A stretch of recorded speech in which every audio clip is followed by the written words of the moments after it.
hey, doing another one of these. Not because it got popular, but just because.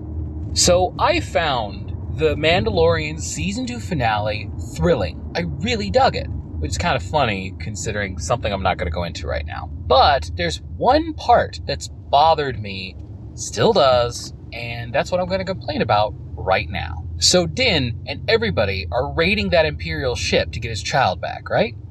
He ends up taking the stupidly named Darksaber from that Moff guy, and understandably, Bo-Katan, the character whose whole backstory is about getting the Darksaber to unite her people, is not happy. What bothers me, though, is when it's explained that the Darksaber cannot be given, it must be won, which is actually pretty rad. Din just tries to give it to Bo-Katan anyway. Like, here, I yield. Just take it. Like, dude, if anybody should understand the severity of this moment, it should be you. Earlier in the season, Bo-Katan was making fun of him for coming from a group of warrior zealots, but now he can't get hip to this? I've had at least one conversation with someone who argued, well, it's because he doesn't care about that kind of stuff anymore. And like, sure, but that shouldn't erase from your mind what it was like to care. It doesn't make any sense, and I don't like it.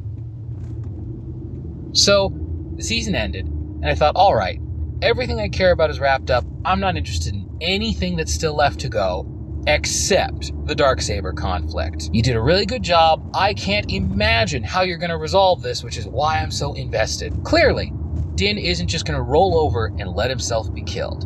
And Bo-Katan isn't just going to give up what she's been working her whole career to accomplish without a fight, and doesn't want to kill Din either. So, no idea how you'll reconcile this. I am incredibly interested to see how this resolves. So, next season, it turns out Bo-Katan just gave up without a fight, and her clan just left her. You'd think she would have inspired loyalty in at least a few of them, but okay. And now, she's just moping around. Fucking great. But I got good news. It gets way worse. I didn't watch Rebels, but man, do I feel for Bo-Katan because she gets done so dirty. And the very, very eventual resolution to the Darksaber conflict is awful. But first, some buildup.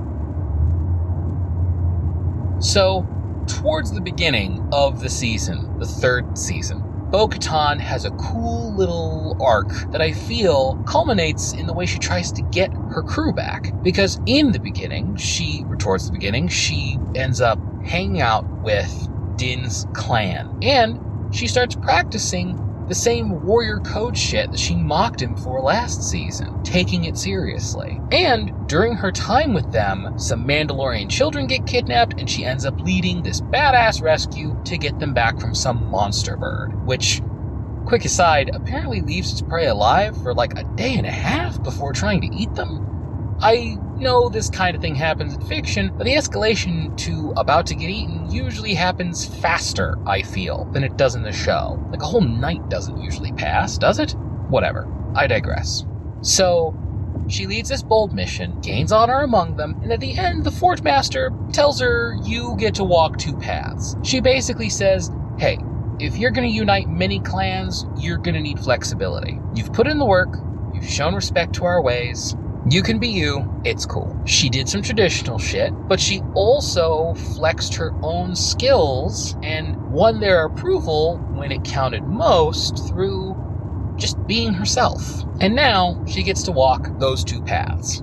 Cool. So when she eventually confronts her old clan, she challenges their current leader to a fight for dominance. Traditional shit. But then after she beats him and he refuses to yield, which do you really win as long as you just refuse to yield? Come on. She argues they've lost too much Mandalorian blood to be doing this kind of shit, which is modern shit. That reasoning, I mean.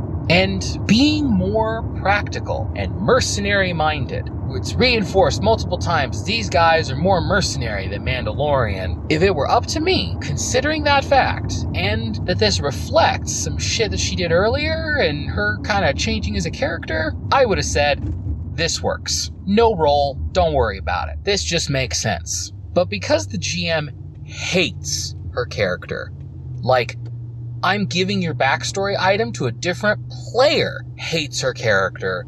One person goes, but what about the Darksaber though? And then Din, being a good player and friend, goes, Harry Potter rules. And everyone else goes, J.K. Rowling is a huge turf. This is the way. This is the way.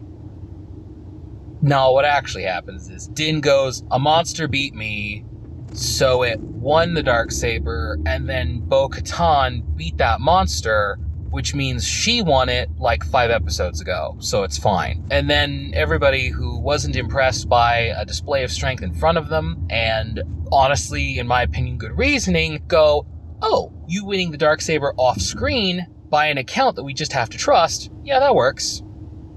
It fucking sucks. It robs her, that struggle.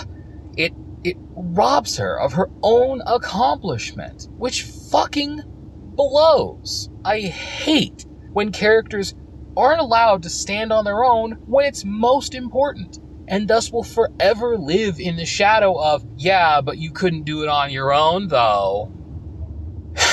Just fucking sucks.